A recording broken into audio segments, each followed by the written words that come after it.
Apa? Bagaimana Anda menghadapi serbuan jajanan-jajanan seperti ini?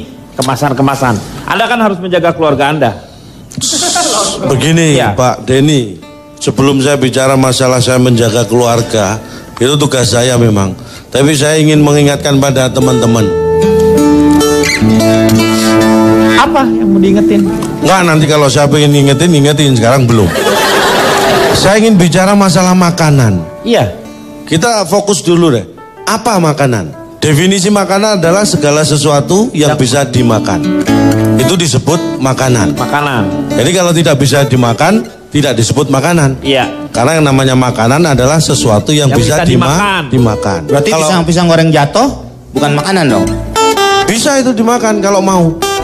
Bisa, kita ngomong bisa, bukan pantas atau tidak, tapi bisa. Bisa. Jadi itu disebut makanan. Sebelum ini jauh. Udah jatuh, lindas truk, bisa dimakan. Injek-injek orang. Saya pernah coba. Injek orang. Pernah bisa dimakan.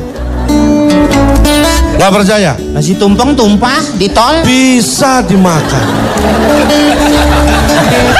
Karena berarti kan kalau seperti itu segala sesuatu yang masuk ke dalam perut kita. Nah ini beda. Bedanya masuk ke dalam perut itu tidak selalu dimakan. Diminum juga bisa. Itu bukan makanan tapi minuman. Minuman adalah segala sesuatu yang bisa diminum. Kalau tidak bisa diminum bukan disebut minuman. Iya. Cendol minuman bukan? Cendol itu adalah makanan. Yang diminum adalah airnya. Kenapa orang? Ayo minum cendol. Kenarin gitu. Salah. Es cendol. Esnya itu kalau sudah cair diminum.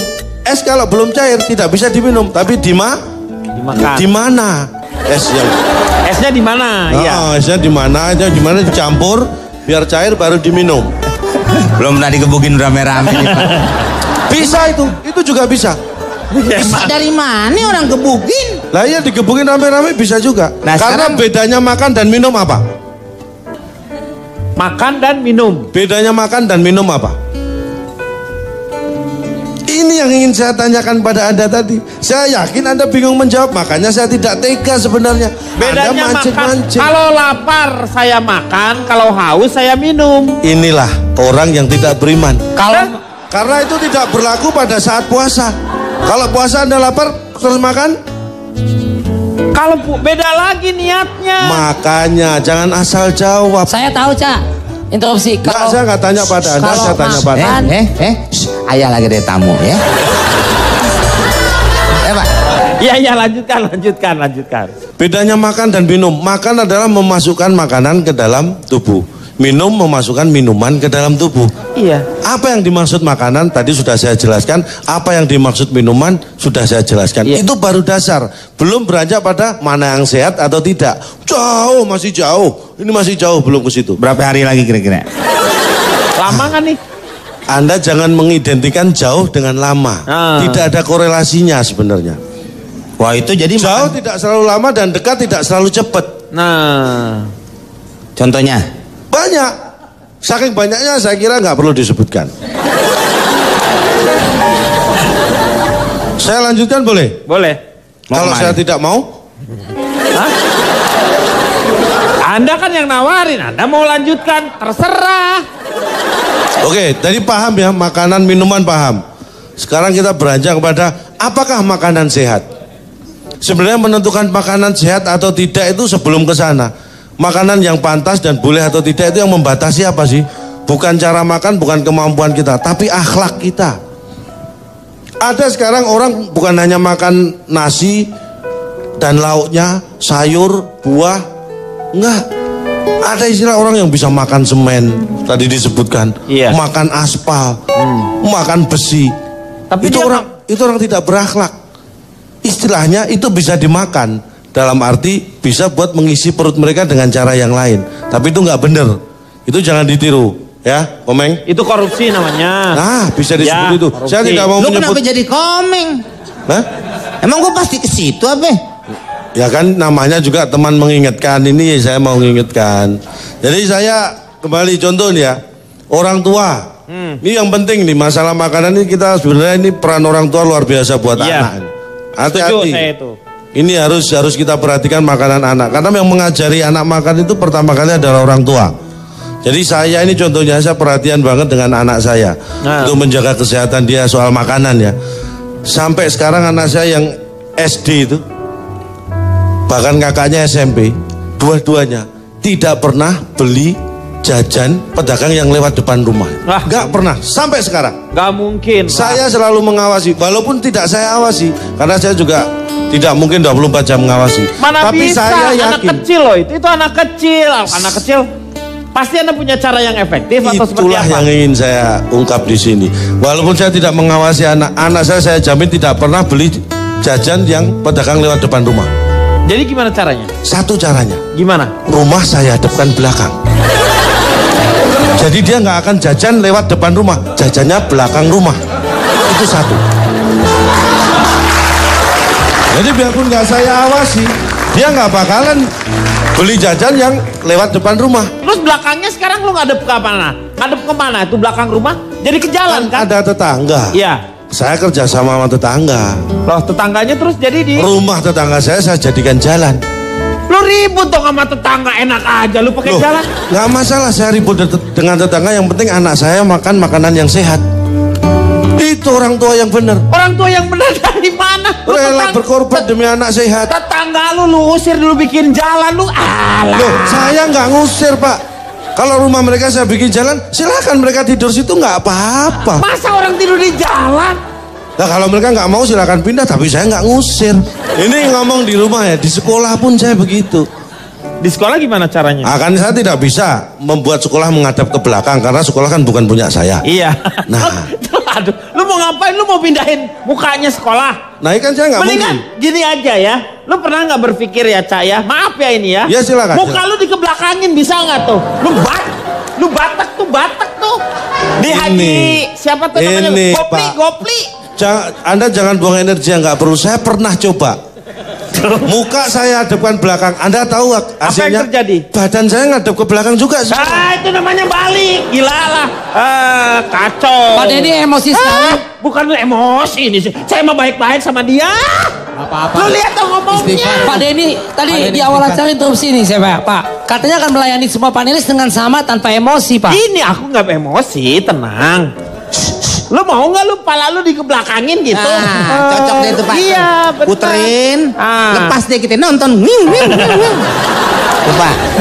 Kacau. Bisa lanjutkan. Bisa. Di sekolah juga gitu. Saya ajarkan anak untuk teliti sebelum membeli. Dari mana caranya? Nih.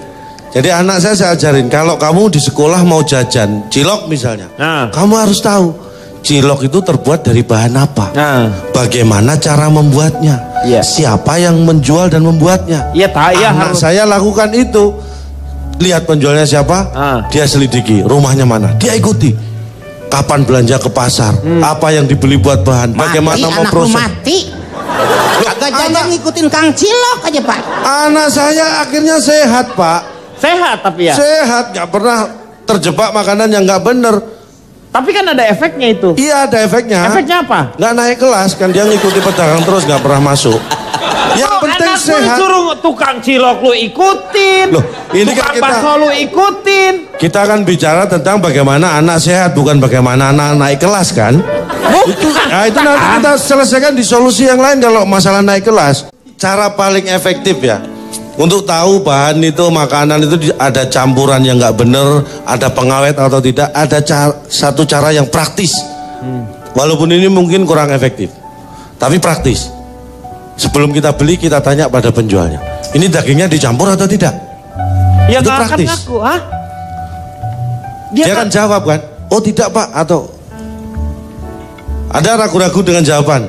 Iya kalau misalnya bohong atau tidak maksudnya gitu. Iya dong. Nah ada satu cara yang praktis untuk tahu dia bohong atau tidak. Kita tanya, kamu bohong atau tidak? Itu praktis. Dia nggak bohong lagi, Cak. Kalau dia bohong lagi, ya udah nggak usah dibeli. Orang dari tadi dibohongin, masa Anda ngotot? Oh iya benar. Nah, ya, tuh kan? Iya. Ini saya melakukan survei sedikit. Ini kena virus konyol gua nih. Nggak apa-apa, rasakan saja. Rasakan gimana sih?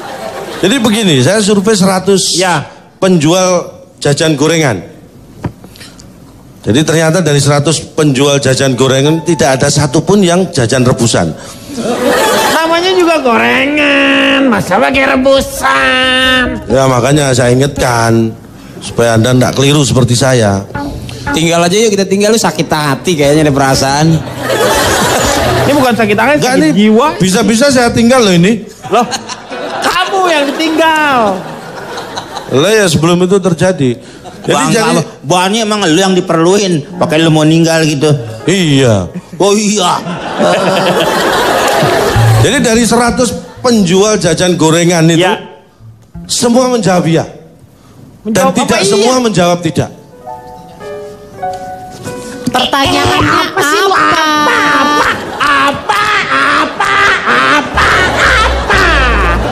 Pak Denny, interupsi, Pak Denny. Notulen aja Pak, notulen Pak, udah notulen Pak. Pak Denny jangan terpancing begitu dong Pak. Dia kan menjelaskan sesungguhnya Pak apa yang terjadi kronologisnya. Lu ngerti nggak? Lu ngerti nggak? Sama aja lo. Interupsi Pak Denny. Ya. Ini mungkin bisa dibantu oleh akademisi. Ini saya duga, coba kita mesti selidiki jajanan dia pas masih kecil. Saya duga orang ini mabok micin nih Pak kayaknya nih Pak. Iya kayaknya nih. Ini mesti diteliti dan ditelaah Bapak pas kecil tuh makan apa nih, kayaknya salah jajan nih Pak. Kebanyakan makan celeng bunting kayaknya nih. Silakan, coba saya mau tanya, bagaimana nih Pak, supaya survei saya belum selesai. surveinya? Oh, belum selesai. Belum selesai, baru saya 100 orang. 100 orang apa? 100 orang jual jajan gorengan. Iya. Jadi semuanya 50 orang kan saya tanya. Kan jadi 100 penjual jajan gorengan ini semuanya 50 orang saya tanya. Berapa kali? Tadi katanya 100. Bapak tadi bilang cepek bukan gocap. Ini nggak sabar. Memang semua jual gorengan ini gini loh. 50 orang itu jualannya pagi. Kan saya tanya yang pagi dulu. Yang 50 sore. Saya nggak bisa tanya bareng. Jualannya pagi sama sore. Ini dia teori himpunan dia tuh teori himpunan ya. Diagram Venn. Saya pertanyaan pertama saya tanya nih. Ya. Berapa kali goreng Anda lakukan untuk ganti minyak goreng? Ini penting. Jadi 50 orang tuh menjawab 3 hari sekali ganti. Hah? Minyak gorengnya 3 hari sekali? Ini jawaban mereka. 49 menjawab 3 kali sehari nggak ganti. Dan 1 orang sebelum dibuat untuk goreng, minyak gorengnya sudah diganti. Ini ada 1. Ternyata dia jual minyak goreng, bukan jual gorengan. Jadi dagangannya itu Lu ngapain habis, kan lu katanya 50-nya tukang gorengan. Kenapa ada tukang minyak? Apa? Lu pikir nyamar? Makanya saya survei. Kalau nggak ketahuan ini orang satu ternyata jual minyak goreng. Akhirnya saya coret. Anda bukan jual gorengan, nggak masuk survei. Nyamar mungkin dia pas dibuka Pak Wiranto. Lagi nyamar. Akhirnya ada 99 orang. Karena ternyata yang satu kan bukan jual gorengan tapi jual minyak goreng. Terus saya tanya, setelah nanya berapa kali lu baru ketahuan itu tukang goreng. Gue bener-bener dah. Ya makanya goblok bener dia nggak tahu orang yang lu saya yang ngaco. Lu yang ngaco. Yang saya survei orang jual gorengan kok dia yang jual minyak goreng kok ikut disurvei, kan berarti dia nggak ngerti. Lu yang surveinya nih gini ya. Nih ini sampaikan yang baik-baik kepada kami. Itu maksudnya yang tukang gorengan. Lu gak usah ceritain ke kita. Itu udah nasib lu aja gitu. Kenapa diceritain ke kita? Ya. Oke enggak? Oke sih. Ya. Ya, lanjut. Terus akhirnya tinggal 99 saya tanya. Alasannya kenapa ganti? Ya kan? 64 menjawab karena kotor, 35 menjawab karena basah. Karena saya tanya kenapa ganti baju ini bukan ganti minyak goreng. Terus masalah ganti minyak goreng. Bagaimana hasilnya setelah Anda? Udah dong Pak. Bapak masih nanya. Belum sih Pak. Nih kasihan Pak. Gitaris saya lihat gitaris ini mata belok sampai sipit begini gara-gara calon dong ini. Kenapa sih Meng orang dia penjelasannya pakai ya Allah ya Allah. Begini amat. Intinya sebenarnya makanan sehat tuh apa sih, Cak? Makanan sehat adalah makanan yang dibuat dari bahan yang sehat, diproses dengan cara yang benar dan sehat, disajikan dengan cara benar dan sehat, dan sampai dikonsumsi masih tetap dalam keadaan baik dan sehat. Iya, itu sebenarnya harapannya. Tapi bayangkan nggak kalau misalnya orang hidup selalu steril, tidak menerima yang namanya, jadi tubuhnya sendiri tidak terlatih. Orang kampung dengan orang yang kaya yang diproteksi dari awal, mereka anak kampung tuh buka baju dia berenang kemana-mana hujan-hujanan. Setelah besar ternyata yang anak orang kaya itu lebih mudah kena penyakit dibanding dengan si anak kampung. Itu betul, tapi Anda salah memahami kata-kata saya. Anak kampung buka baju dan sebagainya itu bukan berarti tidak sehat loh. Saya tidak ngomong bersih dalam arti steril dari apapun, bukan. Ini ngomong sehat. Contohnya anak saya, ini saya ceritakan anak saya. Udah. Gak usah contoh. Contohnya Michael Jackson, Pak. Michael Jackson. Kamu bawa mandi pakai yang namanya. Udah meninggal duluan, Pak ya. Iya. Kita yang biasa makan sampah berdua sehat-sehat aja.